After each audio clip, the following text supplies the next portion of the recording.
Welcome to Stories with Liz, Gothic style.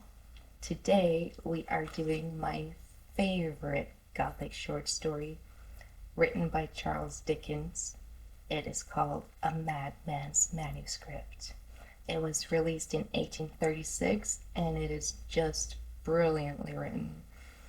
And it's so much fun to read, and I cannot wait to perform for you guys today. And I hope you will enjoy my interpretation of it. A Madman's Manuscript.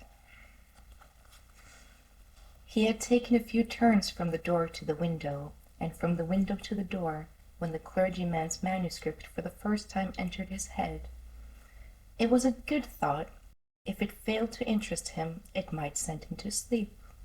He took it from his coat pocket, and drawing a small table towards his bedside, trimmed the light, put on his spectacles, and composed himself to read. It was a strange handwriting, and the paper was much soiled and blotted. The title gave him a sudden start, too, and he could not avoid casting a wistful glance round the room, reflecting on the absurdity of giving way to such feelings. However, he trimmed the light again and read as follows. A Madman's Manuscript. Yes, a madman's. How that word would have struck to my heart many years ago. How it would have roused the terror that used to come upon me sometimes, sending the blood hissing and tingling through my veins, till the cold dew of fear stood in large drops upon my skin, and my knees knocked together with fright. I like it now, though. It's a fine name.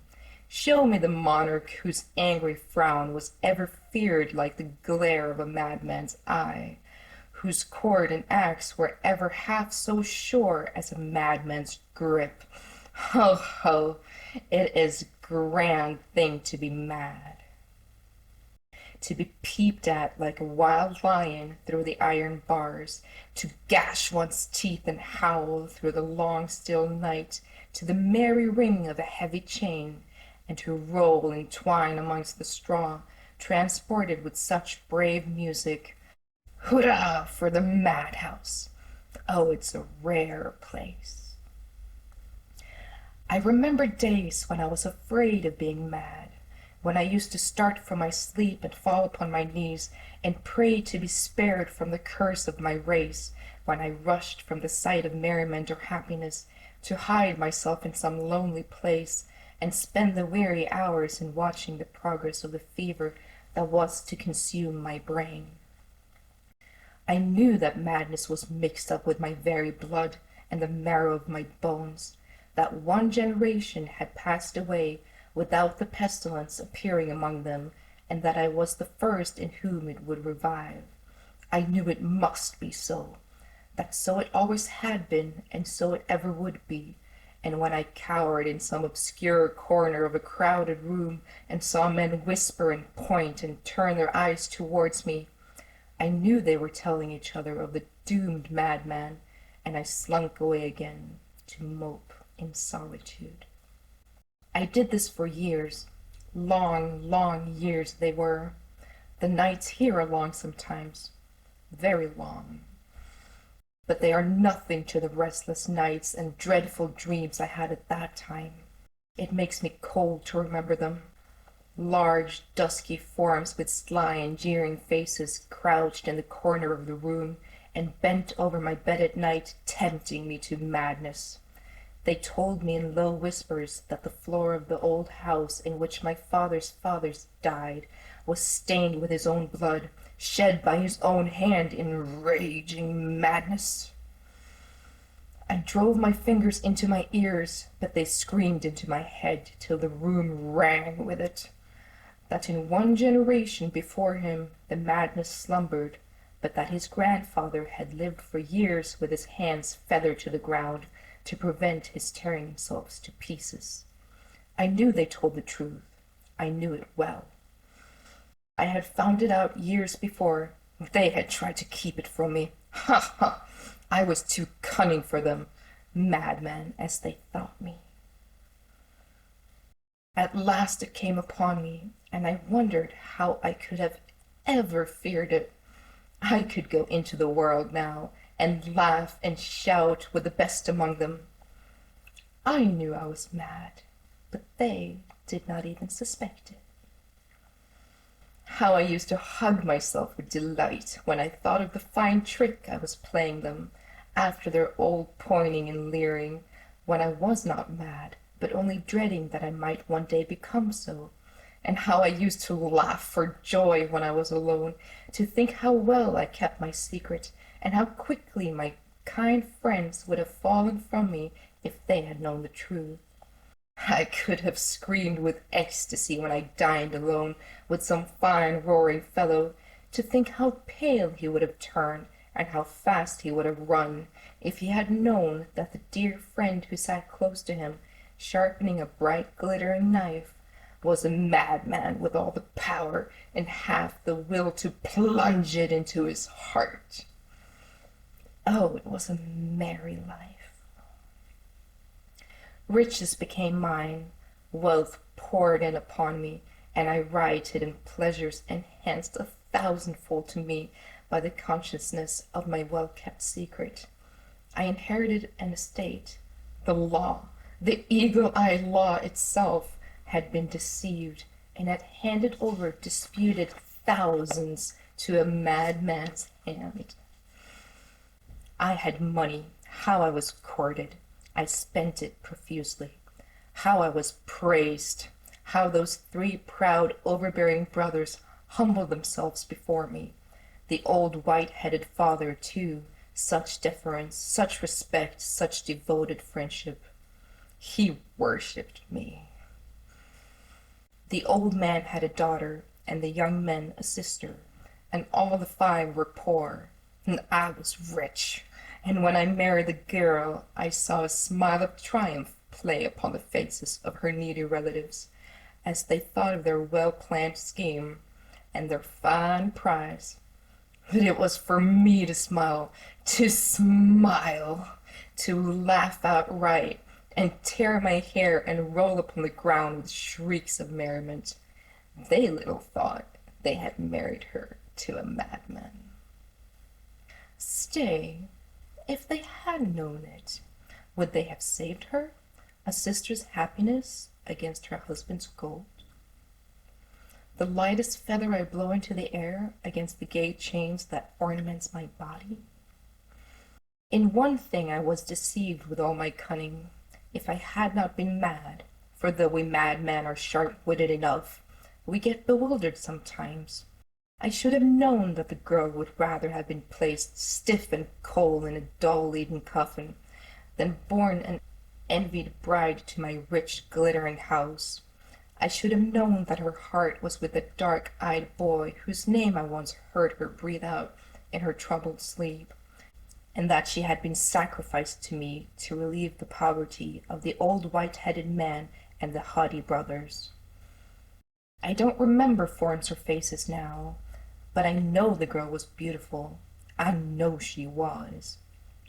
For in the bright moonlit nights, when I start up from my sleep and all is quiet above me, I see, standing still and motionless in one corner of the cell, a slight and wasted figure with long black hair which, streaming down her back, stirs with no earthly wind, and eyes that fix their gaze on me, and never wink or close. Hush! The blood chills at my heart as I write it down.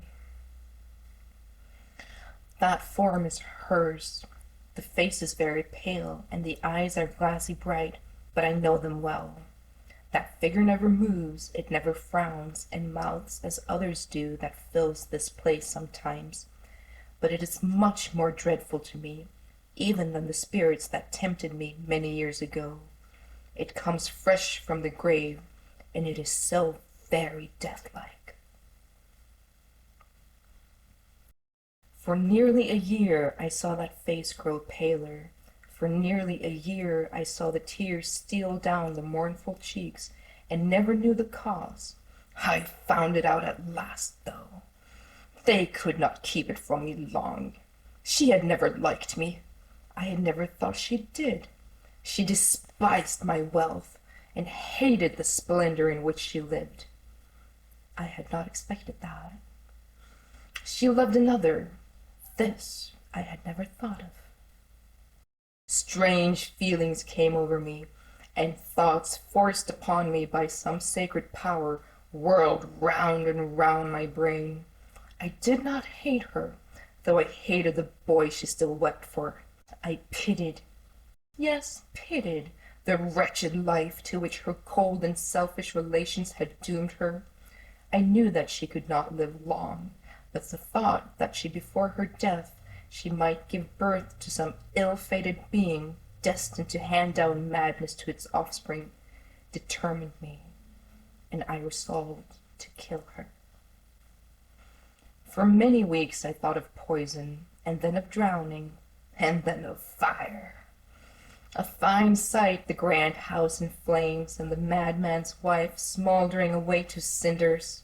Think of the jest of a large reward, too, and of some sane man swinging in the wind for a deed he never did, and all through a madman's cunning. I thought often at this, but I gave it up at last. Oh, the pleasure of stropping the razor day after day, feeling the sharp edge, and thinking of the gash one stroke of its thin bright edge would make. At last the old spirits who had been with me so often before whispered in my ear that the time was come, and thrust the open razor into my hand. I grasped it firmly, rose softly from the bed, and leaned over my sleeping wife. Her face was buried in her hands. I withdrew them softly, and they fell listlessly on her bosom. She had been weeping, for the traces of the tears were still wet upon her cheeks. Her face was calm and placid, and even as I looked upon it, a tranquil smile lit up her pale features. I laid my hand softly on her shoulder. She started. It was only a passing dream. I leant forward again. She screamed and woke.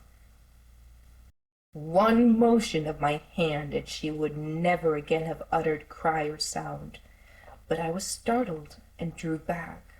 Her eyes were fixed on mine. I know not how it was, but they cowed and frightened me, and I quailed beneath them. She rose from the bed, still gazing fixedly and steadily on me. I trembled.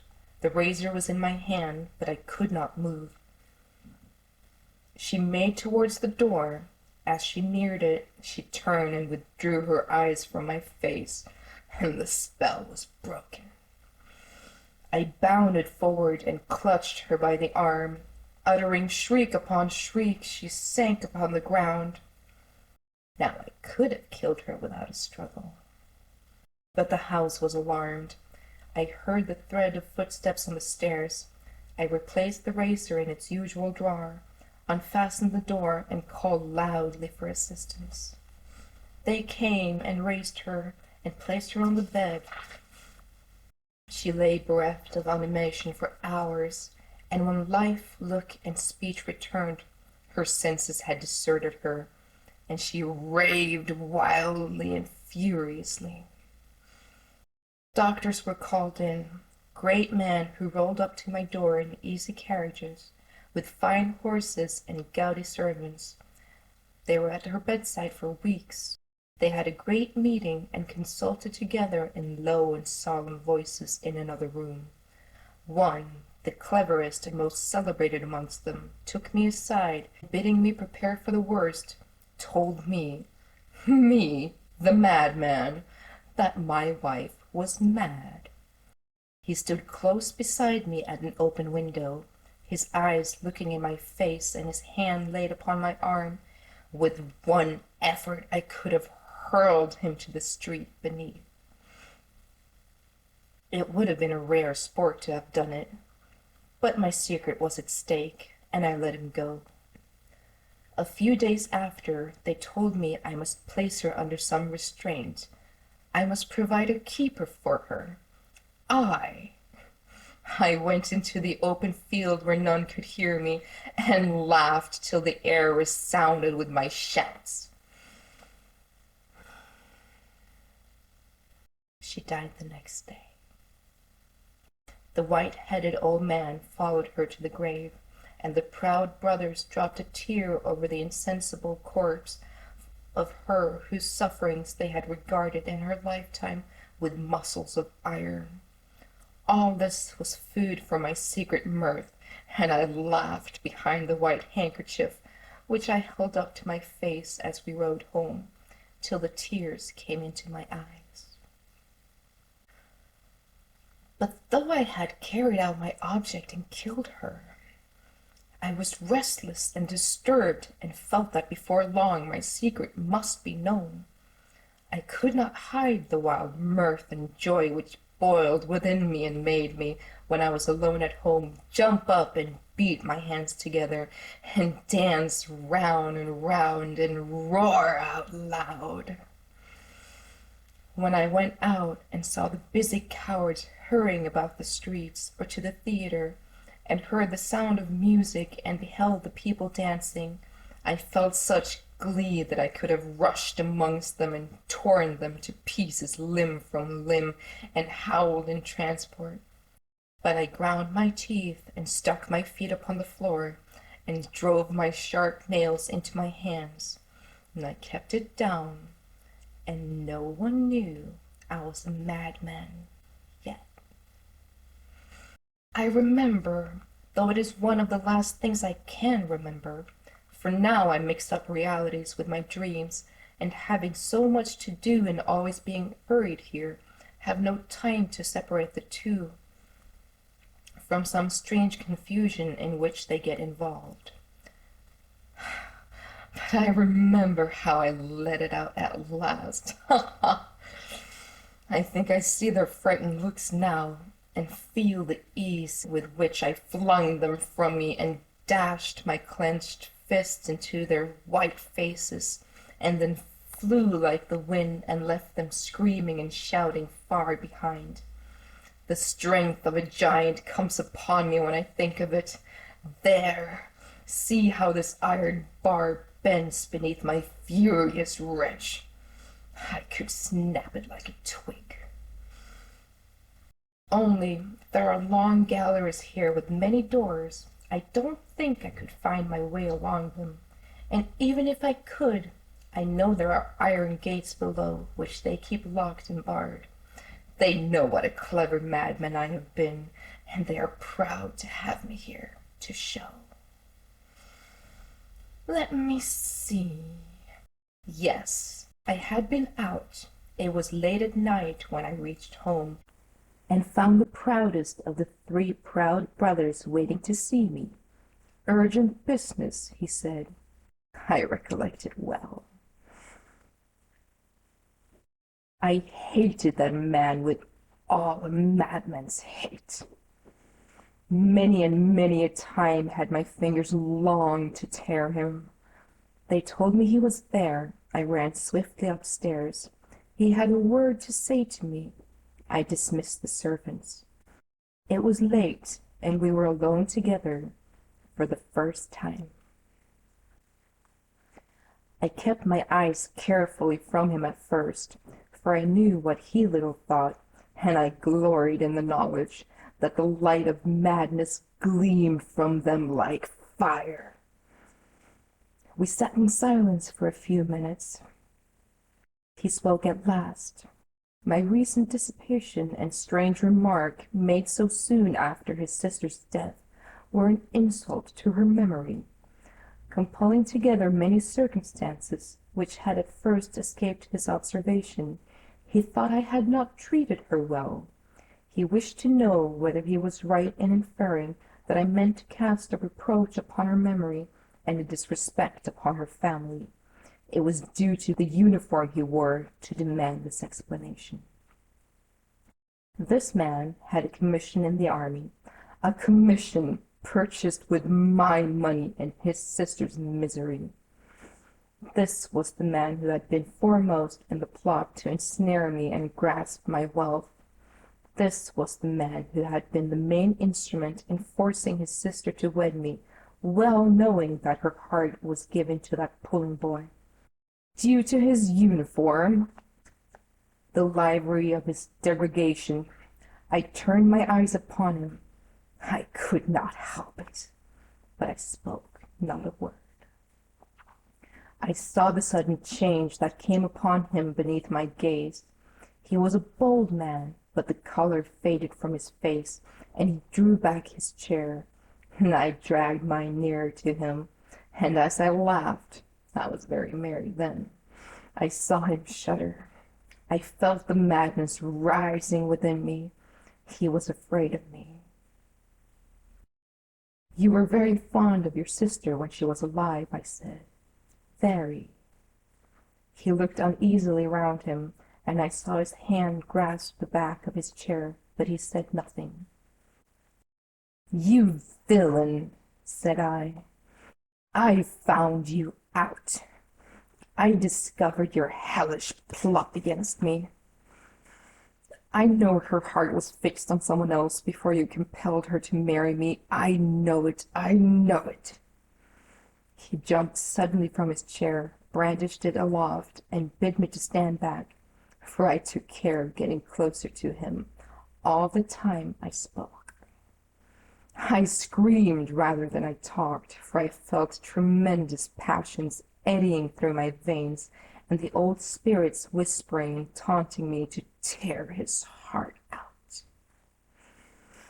"Damn you," said I, starting up and rushing upon him. "I killed her. I'm a madman. Down with you. Blood, blood, I shall have it." I turned aside with one blow the chair he hurled at me in his terror, and closed with him, and with a heavy crash we rolled upon the floor together. It was a fine struggle that, for he was a tall, strong man fighting for his life, and I a powerful madman thirsting to destroy him. I knew no strength could equal mine, and I was right again, though a madman.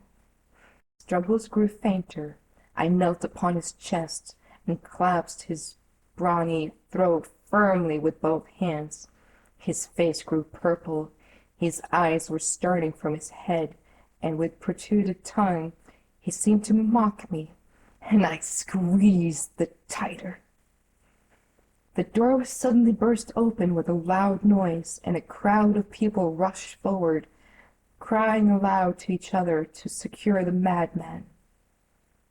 My secret was out, and my only struggle now was for liberty and freedom.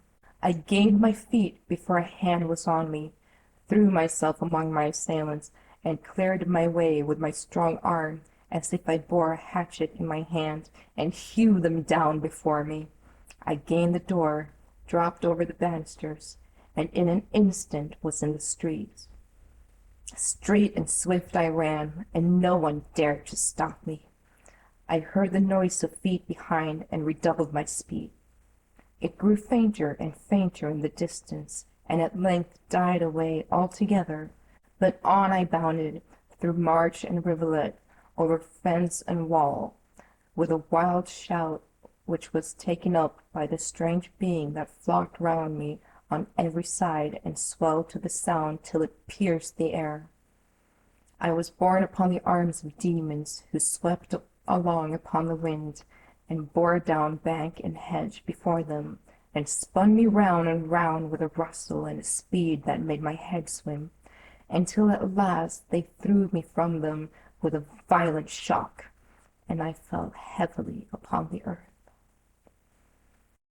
When I awoke, I found myself here in this gray cell, where the sunlight seldom comes, and the moon steals in rays which only serve to show the dark shadows about me, and that silent figure in its old corner.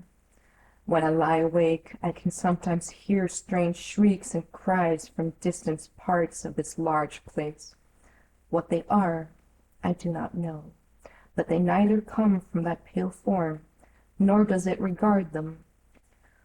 For from the first shades of dusk till the earliest light of morning, It still stands motionless in the same place, listening to the music of my iron chain and watching my gambols on my straw bed.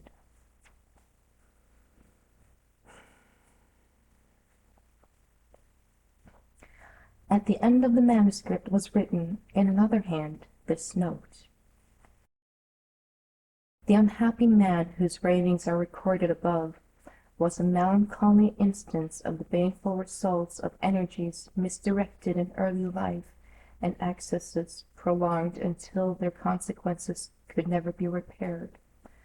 The thoughtless riot, dissipation, and debauchery of his younger days produced fever and delirium. The first effects of the latter was the strange delusion, founded upon a well-known medical theory strongly contended for by some and as strongly contested by others, that an hereditary madness existed in his family.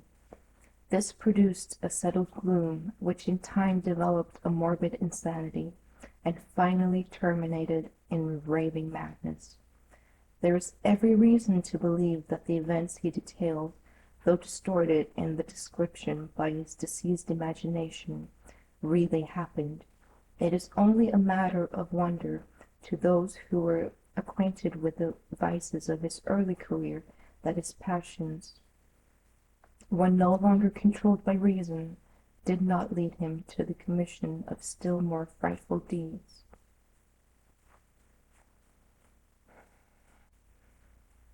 Mr. Pickwick's candle was just expiring in the socket as he concluded the perusal of the old clergyman's manuscript, and when the light went suddenly out, without any previous flicker by way of warning, it communicated a very considerable start to his excited frame. Hastily throwing off such article of clothing as he had put on when he rose from his uneasy bed, and casting a fearful glance around, he once more scrambled hastily between the sheets, and soon fell asleep.